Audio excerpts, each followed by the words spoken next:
Hello all. We shall now discuss about foreign trade in India after independence. Foreign trade in India includes all imports and exports to and from India. India entered into the planned development era in the 1950s, and at that time import substitution was a major element of India's trade and industrial policy. In 1950, India's share in the total world trade was 1.78%. The trade policy was mainly on import substitution. In order to be self reliant in vital sectors, India has followed the strategy of replacing many imports by domestic production. In the first 7 plans, trade was characterized by an inward looking trade strategy. Technically, this strategy is called import substitution. Import substitution refers to a policy of replacement of or substitution of imports by domestic production.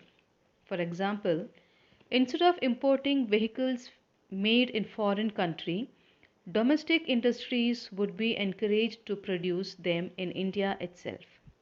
The basic aim of the policy was to protect domestic industries from foreign competition. The import of sorry, the policy of import substitution can serve two definite objectives.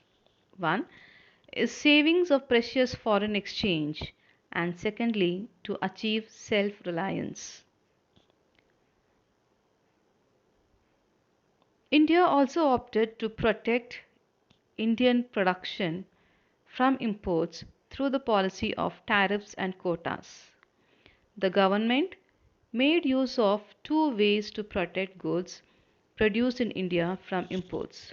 The first is the tariff. A tariff refers to tax levied on imported goods.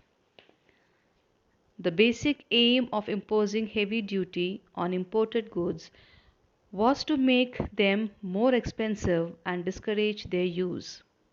Quotas. A quota refers to non tariff barriers imposed on the quantity of imports and exports. It is fixing the maximum limit on the imports of a commodity by a domestic producer. The tariff on the imported goods and fixation of quotas helped in restricting the level of imports. As a result, the domestic firms could expand without fear of competition from the foreign market. Reason for import substitution: the policy of protection in the form of import substitution is based on the notion that industries of developing countries like India are not in a position to compete against the goods produced by more developed economies. With protection, they will be able to compete in the due course of time. Restriction of imports was necessary as there was a risk of drain of foreign exchange reserves on the import of luxury goods.